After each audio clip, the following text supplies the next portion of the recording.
Hey, and welcome back to Finding Your Summits. This is Mark Pattison, and this week I've got a great guest.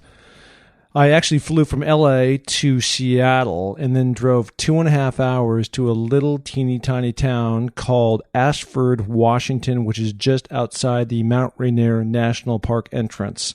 As you drive into this town, it's really not noticeable by a whole lot except for Whittaker's bunkhouse. And I had the extreme pleasure of interviewing and talking with Lou Whittaker, famous climber, 88 years old, young. And I emphasize that point because this guy he's a stud, absolute stud. So he started a climbing adventure mountaineering service called RMI, Rainier Mountaineering Incorporated. And then, of course, he's got his integrated Whittaker's bunkhouse right next to that. So just had a fun conversation sitting out on a couple of picnic tables, lots of people around, drinking some beers, having a good time. And so it's a great listen. It's a great listen. And as always, please share, promote, subscribe to the podcast because as we get more subscribers, we grow and we're trying to spread the word about finding your summit. Okay, so stay tuned and here we go.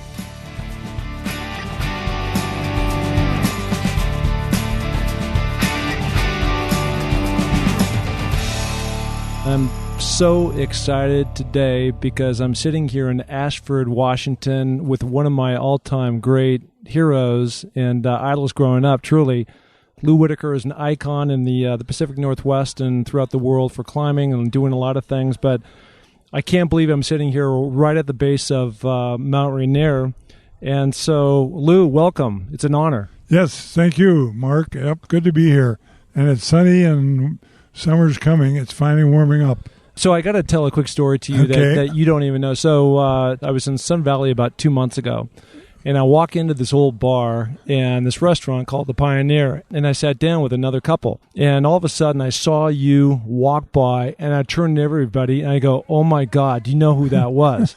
And I played, with a lot of famous football players and whatnot, but I was like starstruck. And so they go, well, you got to go talk to him. Yeah. And so, as you know, I ran after you, and I turned you around in the bar area, and I gave you my 30 seconds of whatever I said to you, and then you were so gracious of turning around and engaging with me, and you knew I was going to Denali, and so I'm so appreciative of that. Yeah, good. Well, you're a big guy, and I saw you with another gentleman that was about your size, a nice guy, and you guys were having good conversations and stuff. But I could see you were an athlete, and after taking thousands up Mount Rainier, I still make a mistake once in a while, but I like to look at a guy, and then I'll judge you and say, is this guy in good shape? Would he make it or wouldn't he? And I usually am right now after a few thousand clients. Well, absolutely.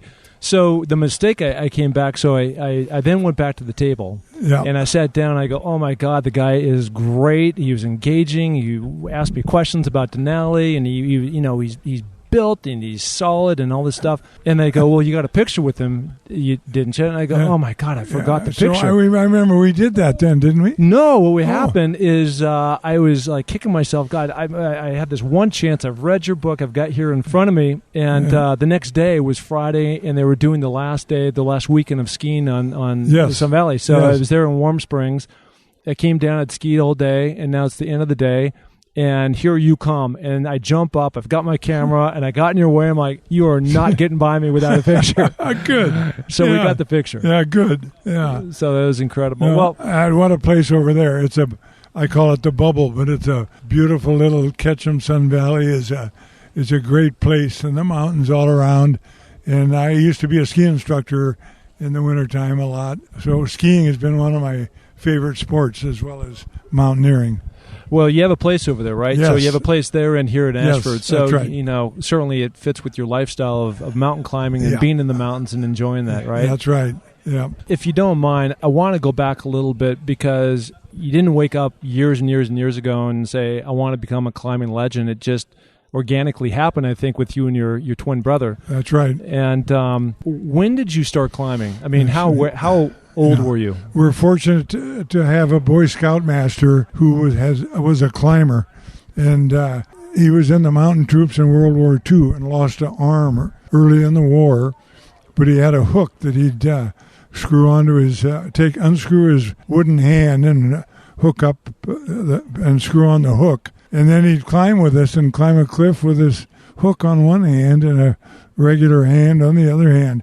And he taught us climbing as an ex-veteran, but a scoutmaster, really a great guy, and Tom Campbell. And so Tom got us kicking in at about the age of 12. And then we joined the Explorer Scouts and started climbing more seriously. So we went from scouting to Seattle Mountaineer climbing schools, and then guiding in college. Was this all locally in the mountains in the Cascades? It was locally, but by 1960, by the time I was 30, we did McKinley, and we were doing other peaks. And then we skied down Shasta and a few of the mountains up and down the coast, because we skied down Rainier and had a good time doing that. In those days, we had to ski roped. Now you can ski without a rope on. Ski with a rope, when that guy stops in front of you or behind you, you better stop too. Man, we had some bad falls. So were you, now that, they've got skins, and for people who don't know about skins, it's, you put this sandpaper type stuff and go up walk and up. You walk straight up. You don't carry them. You walk up with them. So were you doing that back then? With a good heel lift. Yeah. Were you doing that back then? Or we did, not? But there wasn't a heel lift binding, so you were picking up the heel of the ski with every step. Yeah, it was a lot harder then.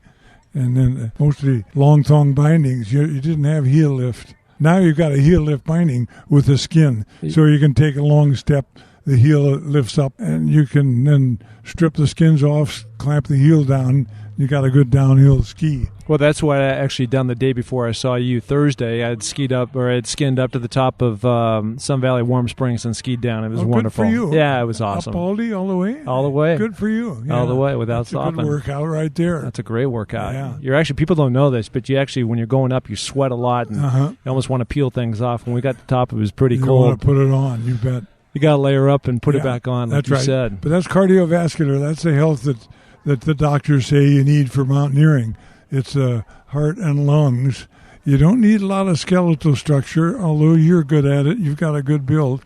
But I've seen anemic-looking gals run around the crater rim on my climbs, and I said, where does she get that from? But it's cardiovascular, heart and lungs, and a good circulatory system. So if you got that, you can work with anoxia, with hypoxic or not oxygen. You can learn to work the body with less oxygen. Yeah. Right. So we are sitting here in Ashford, and I think really you've built this amazing Whittaker's bunkhouse, which for anybody who doesn't know, it's this beautiful place where you can stay. A lot of the people are going to go climb and use your guiding service, RMI. Will stay and whatnot. You should rename the town Whittaker's, not from Ashford, right? Really? Yeah, no. But yeah, we saw the need, and I was fortunate enough to not. What happened was people would come up to me and ask me if they could, if I'd take them up Mount Rainier.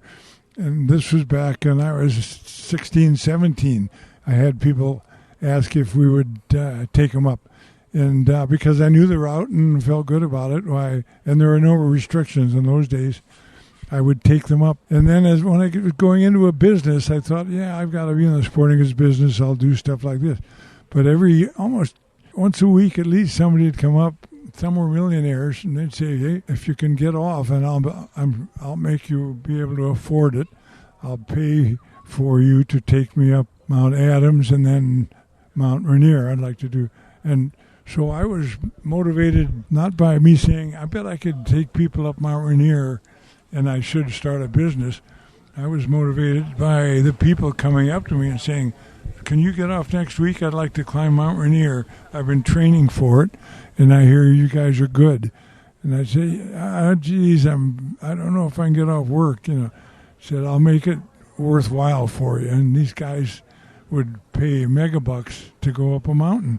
And I thought, God, you could almost make a business out of that. And you did. Yeah.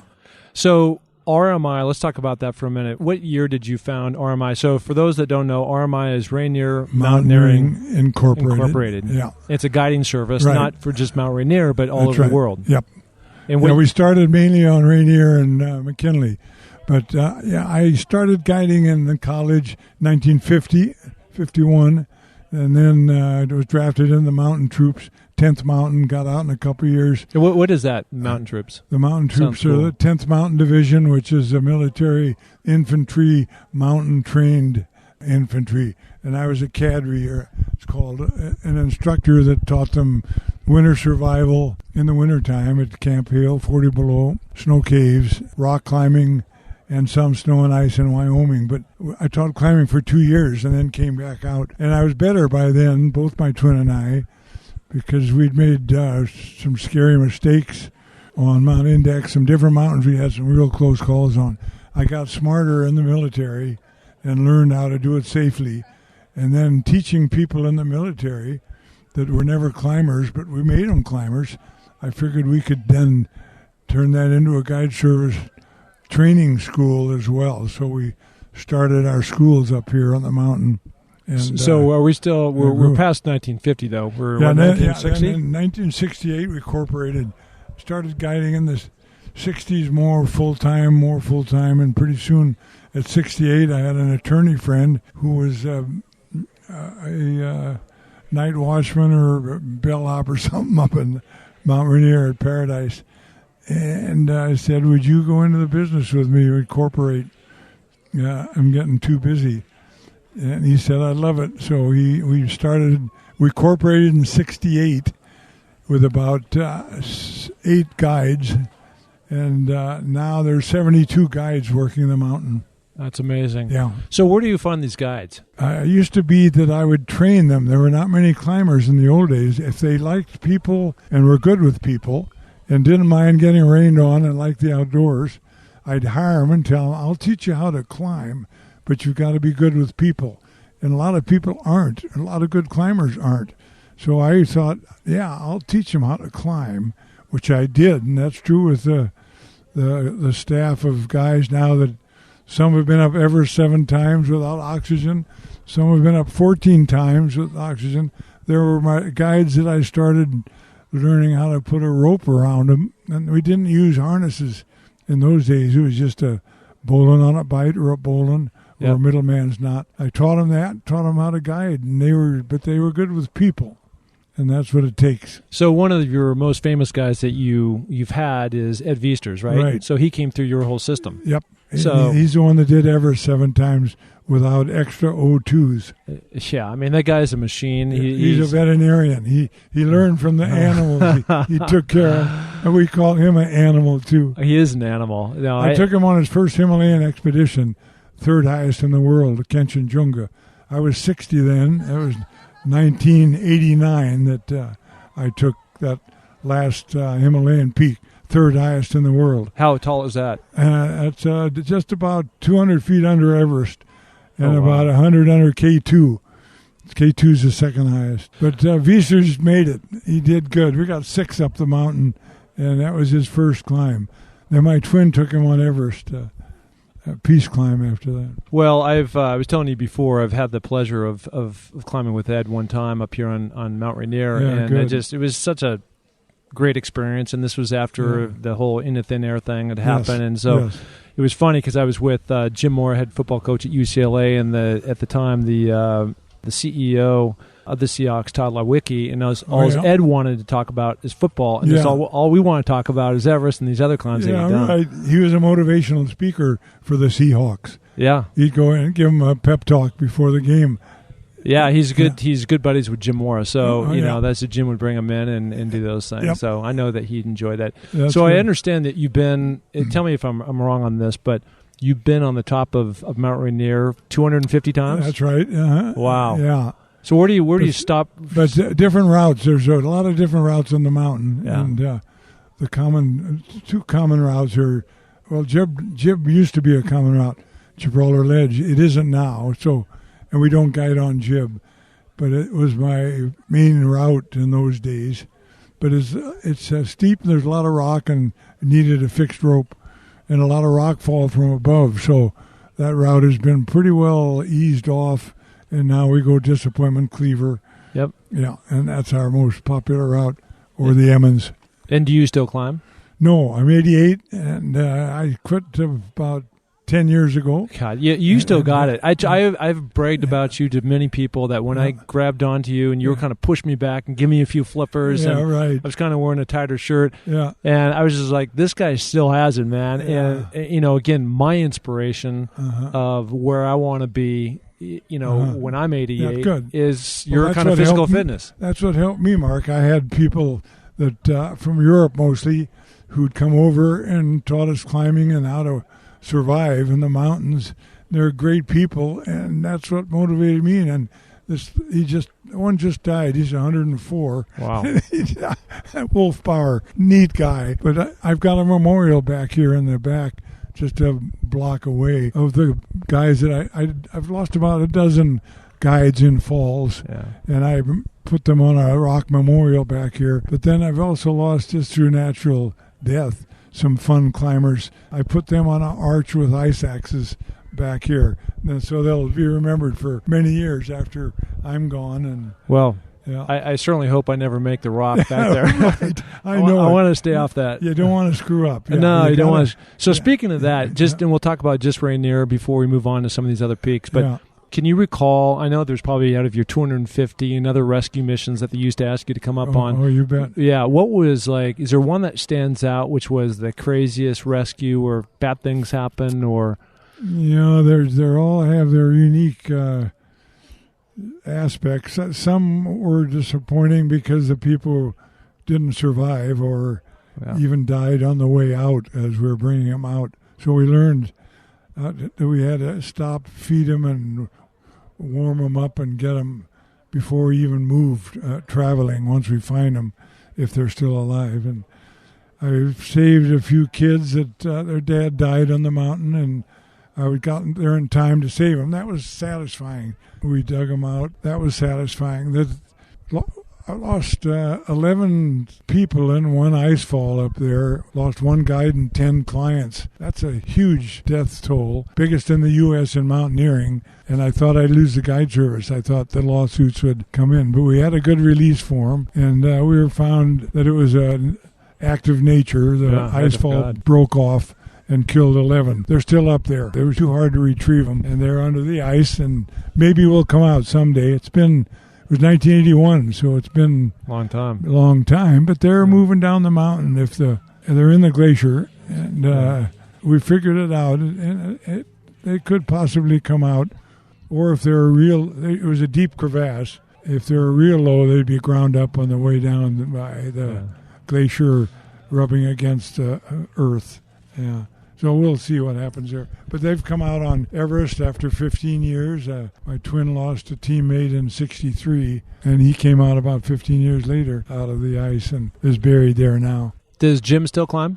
No, we're 88. I know that, but you guys both look great, I'm sure. But Christ, climbing is tough. Yeah. It's hard. I climb out of bed, baby. Yeah, well, that's a good first step. Yeah. So let me shift over to K2. So that's, I have these aspirations of climbing the 7 summits. We talked about that, and I'm like more than halfway through that quest, but there's one mountain that I just don't want to mess with. It scares me, and that's K2. Yeah. You've been on it. Yeah, K2 is incredible. It's now it's not as far to hike. It was 140 miles.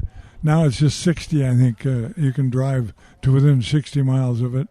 But it's still a hike in then on the Baltoro Glacier up to the base.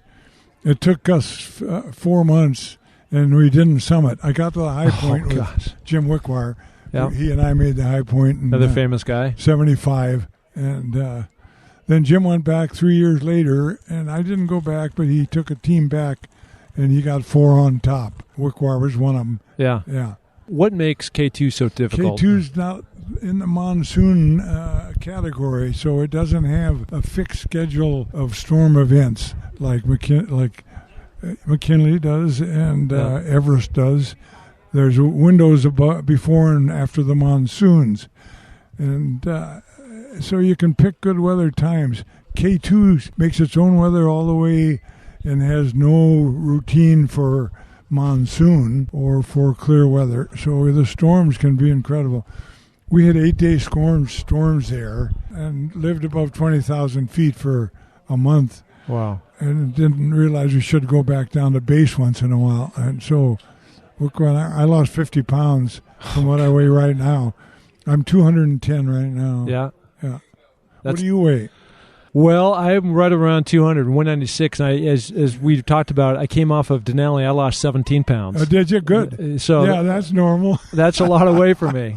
So let's talk about Denali. So you've summited Denali, McKinley, the way it used to be called. Yep. Screwed up on it. We did a fall. Yeah, fell off of the Denali Pass. Yeah. Just up on at about 20,000. Yep. No, lower than that. It was 18,000 about. Going, isn't it, as you move from 17 up to 20 there? Yeah, we went from 16 to 20. Yeah. And then on the way back, we'd been up 24 hours about. The way back coming down, we had a fall just below Denali Pass on that steep wall where you come down. Then it's pretty level at 17.3. Yeah, we fell to 17.3.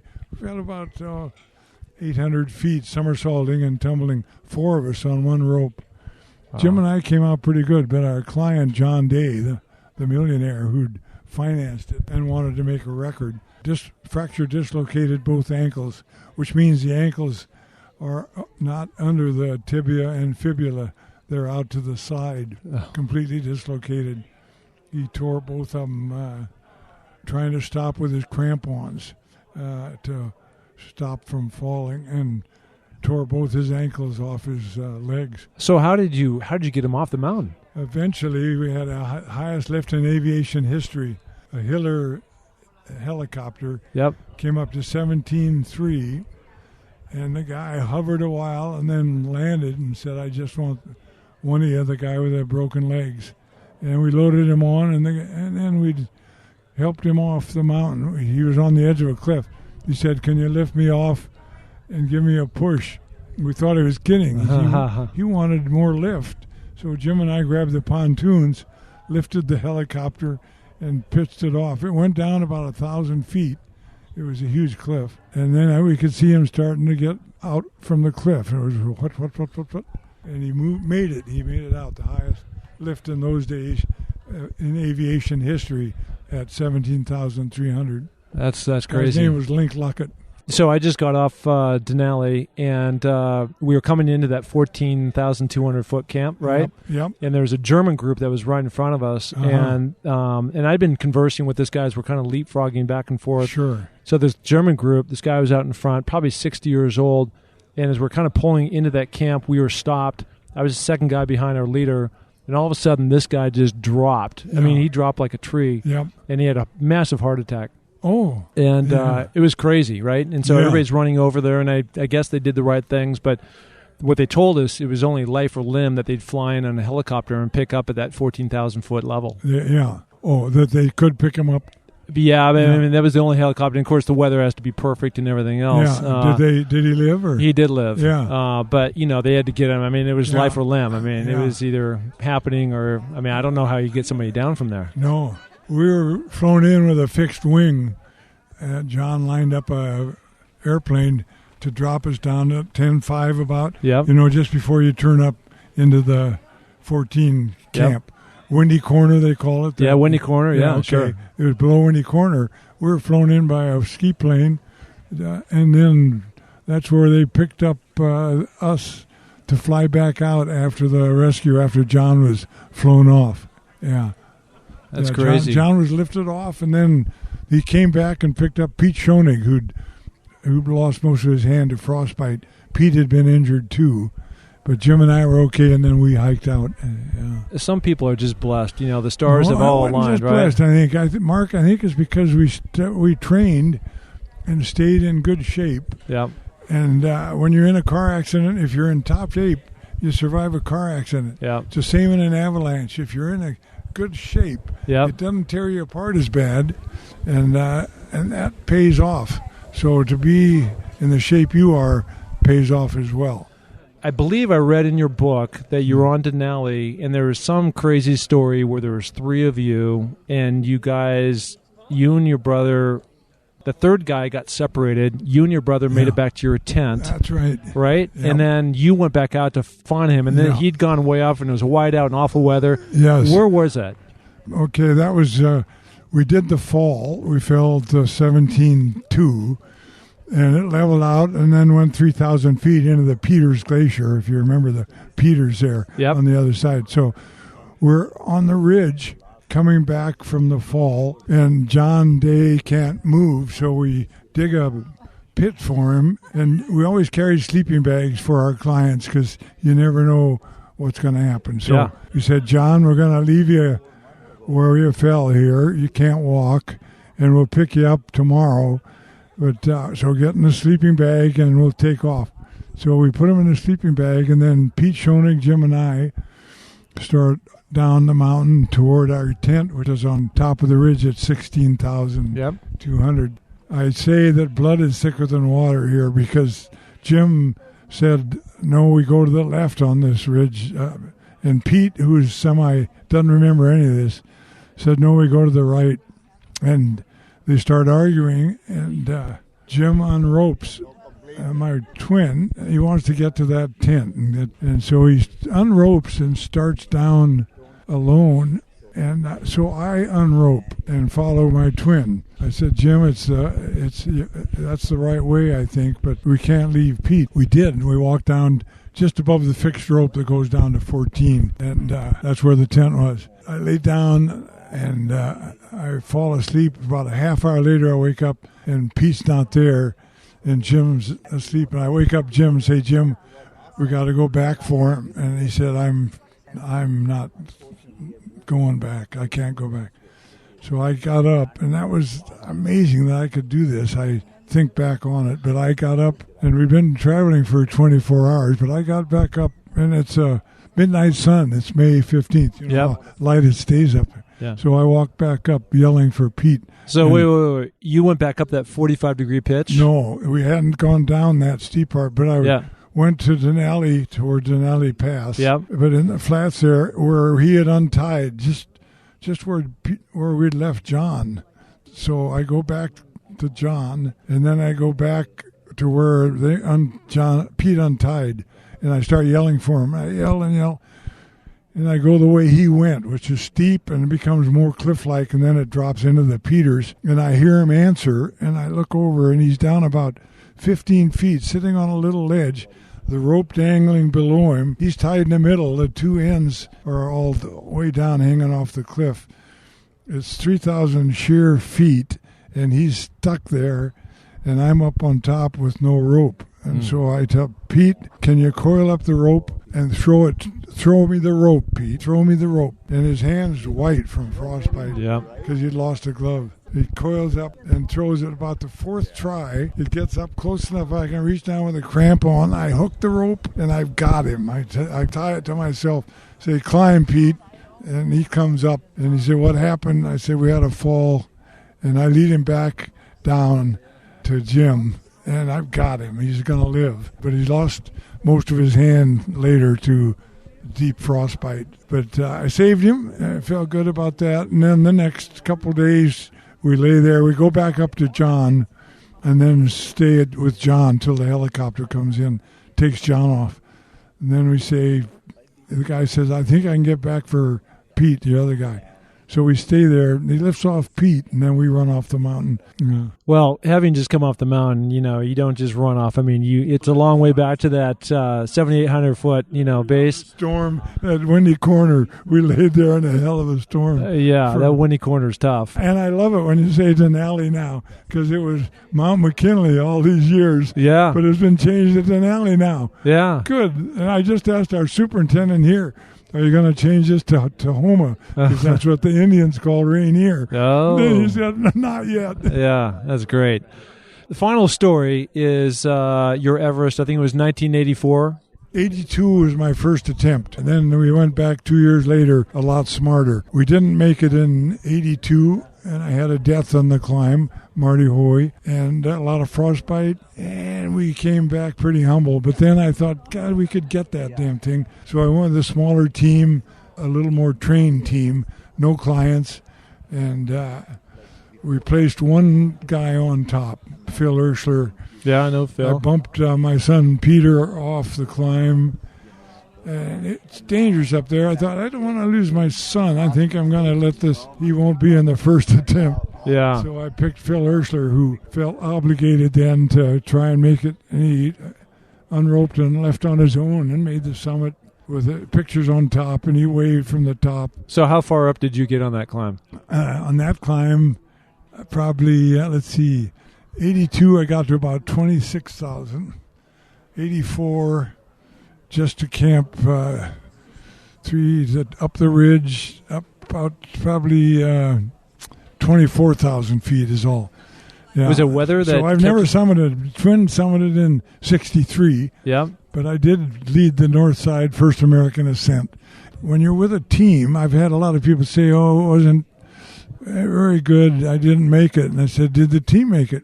Yeah, 4 of them made it, but we got stormed off. I said, don't feel bad about that. They wouldn't have made it without you. There was a team effort. They don't get up there without the team working together. So feel good about it if somebody made the summit. We felt good when just one of us made the summit. We broke the barrier, got the first American ascent of the north side of Mount Everest, and that's huge. That's huge, yeah. 6 years later, Jim went up it with the Chinese and Russians on a peace climb 6 years after me. Got about 20 people up to the top. Wow. That's how fast things move and change. Once you get to know it, you know the lay of it, you know how the people can perform, then you pick the right people, and then you head for it. It's a team effort. But your enemy is not another team like you guys in football. It's a mountain, but it can be a friend. You just have to recognize that it'll slam you any time. It's not personal. It doesn't hate you or love you. It just is there. And you might love it, but it doesn't love you back. You just got to watch it and do the best you can. Well, my plan is to do Everest in 2019, so a couple years from now. Okay. And I want you on that team. Is there any chance of that? Yeah, well, you never know. Okay. I'm 88 now. I don't know if I'll be around. We could celebrate your 90th, right. That'd be great, right? Base camp, yeah. Come up to base camp, and, there's... I think, which side you going to try, south or north? The most popular side. South side. Yeah, south it's side. It's a little easier, and the Sherpa are good there. Yeah, that's huge, and to me, it's just, again, I go back to that word team, and you want to make sure you have a strong team, and guys aren't going to quit on you, and guys who mentally are there too. That's right. And I bring so much, or I get so much value out of talking to my coach I played for at the University of Washington was Don James. Oh, yes. And he was mentored by Bear Bryant and all those guys. And just sit down and have conversations like this with people who have been there and done it, and you have so much wisdom to impart. Yes. Not just on me, but other people. I just find so much value in that. And like, what are the tips, and where did you find it? That's true. That's true. Yep, you bet. So the name of this podcast is called Finding Your Summit, and it's not, it's metaphorically speaking. So in your case, it was for many years about climbing summits, but to people, it's about getting over things and challenges in life come up and whatnot. And the one thing I love about the mountain climbing is that you're constantly, like Everest, you're constantly coming up and facing challenges that hit you in the face, and how are you going to get over those things? Do you have any advice about people who are struggling or trying to get through? But challenge is the mainspring of all human endeavor. If there's an ocean, we cross it. If there's an ill, we cure it. That's for the doctor. If there's a wrong, we right it. That's the attorney. If there's a mountain, we climb it. Love that. And you're a guy that's another poem that fits in just right by Robert Service is a good one. There's a race of men that don't fit in, a race that can't stand still. So they break the heart of kith and kin, and they roam the world at will.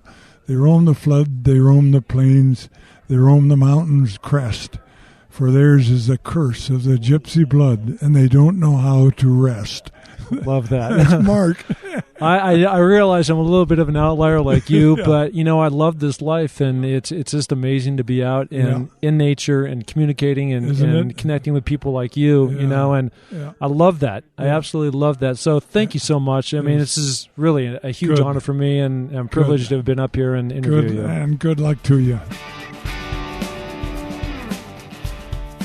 Thank you so much for listening to the Find Your Summit podcast. We are so glad to have you along for this journey. And if you enjoy the show, please tell a friend, share it on iTunes, spread it to the planet. We're looking to broadcast this to every person that is out there because, as you know, everybody has their own summit that they're going after. If you're looking to follow my journey, you can find that through my social links on markpattisonnfl.com. That's M-A-R-K, Pattison, P-A-T-T-I-S-O-N, NFL.com. So, until the next podcast, just remember, clear eyes, full hearts. It takes a little more to make a champion, so make it happen. Thank you. Bye.